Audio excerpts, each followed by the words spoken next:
Je vous encourage à se le procurer. C'est Audition Sileps, il y aura d'ailleurs une vente signature. Et Frédéric Thomas, et comme ça a été rappelé tout à l'heure, est docteur en sciences politiques, rattaché au CETRI, et qui a un attachement viscéral avec Haïti. D'ailleurs, il revient d'Haïti, il nous dira quelques analyses sur la situation actuelle 2010-2025 et le nœud néocolonial qui s'est cristallisé en 1825, pour ne pas répéter l'histoire de la dette. Et puis, Maître Éric Soré est avocat au barreau du Val d'Oise, docteur en droit, politologue, qui vient de publier également de l'opposition politique en Haïti. Son ouvrage est également disponible, vous pourriez le procurer.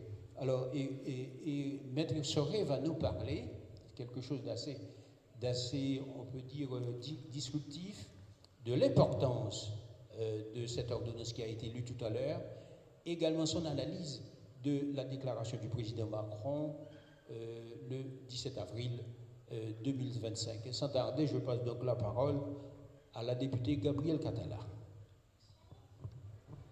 Merci beaucoup. Bonjour à toutes et tous. Merci à la PAFA d'avoir organisé ce bel événement et de m'avoir invité. Alors, contrairement à ces messieurs, je ne suis pas une experte de l'histoire franco-haïtienne ou de l'histoire d'Haïti. Je suis une modeste députée. Et vous me demandez pourquoi j'ai voulu rejoindre le groupe d'amitié France-Haïti, parce que j'ai vécu à Haïti lorsque j'étais par près d'une centaine de députés. Donc l'intégralité du groupe de la France Insoumise, des députés écologistes, socialistes, communistes, certains députés plutôt du centre, un seul député macroniste. Et c'est là le problème, c'est que 110 députés de ce qu'on appelle la minorité présidentielle, donc venant soit du groupe macroniste, soit du groupe Horizon, soit du groupe Modem, il est impossible de l'inscrire à l'ordre du jour puisque ce n'est pas considéré comme un texte transpartisan.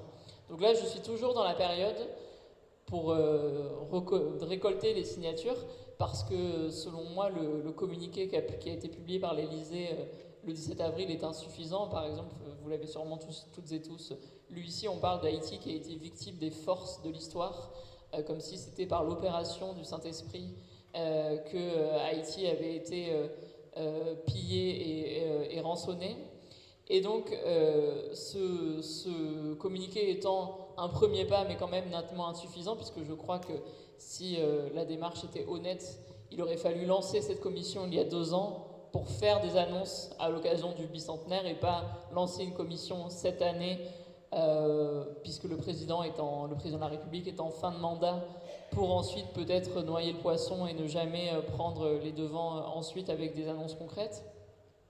Et donc nous avons déposé cette résolution et nous espérons qu'elle soit inscrite à l'ordre du jour. Mais là où nous avons une bonne nouvelle, c'est que mes camarades à l'Assemblée nationale communistes et ultramarins, les députés ultramarins de l'Assemblée nationale, notamment Jean-Victor Castor, qui est un député de Guyane, Emeline Kerbidi, qui est une députée de La Réunion, ont eux aussi de leur côté déposé une résolution.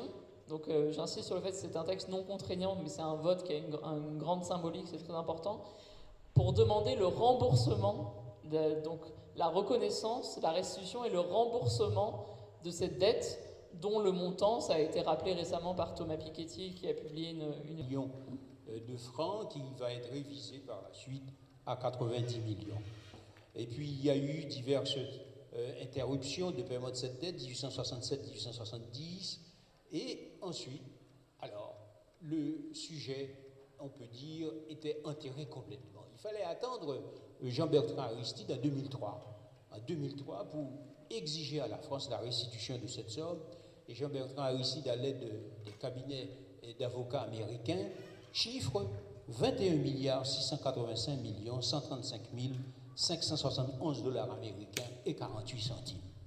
Voilà le montant, la valeur capitalisée pour l'année 2003. Et la France a réagi de 2 façons, a lancé bien avant la commission Régis Debray, intellectuel de gauche bien connu, qui a rencontré Aristide et qui a proposé un rapport. Ce rapport, Debray, on peut l'analyser de 2 manières. La première, c'est qu'il fait des propositions sur la révision de la coopération entre Haïti et la France et rejette de revers de main la demande de restitution d'Haïti. Donc voilà le cadre qui est planté. Et c'est donc dans ce contexte que le président haïtien, du président du Conseil présidentiel de transition, Leslie Voltaire, a demandé une audience privée au président français qu'il a reçu.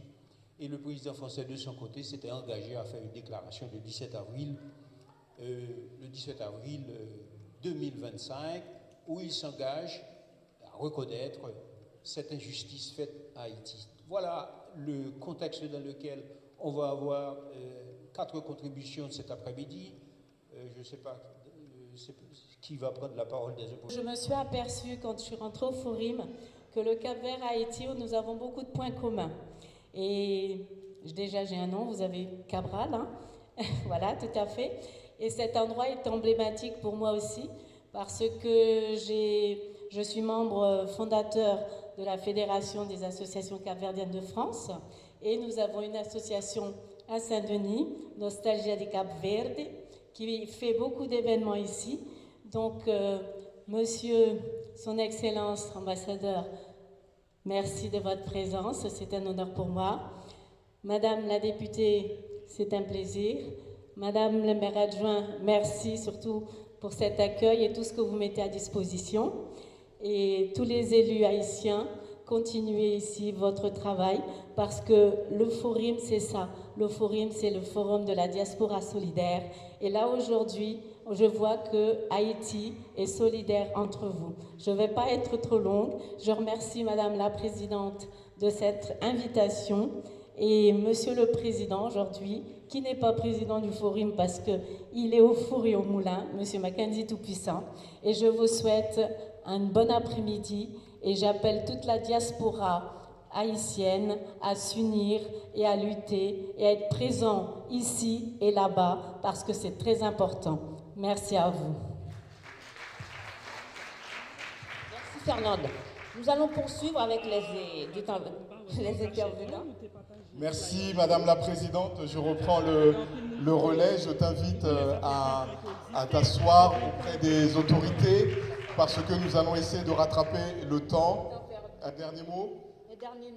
À la fois être pris dans une université, dans un établissement d'enseignement supérieur et avoir un visa. On forme des gendarmes en Martinique, en Guadeloupe pour la sécurité Haïti. Mais quand on regarde, tout ça est nettement insuffisant. Par exemple, en 40 ans, l'AFD, donc l'Agence française de développement, a apporté 400 millions d'euros à Haïti. Ça fait 10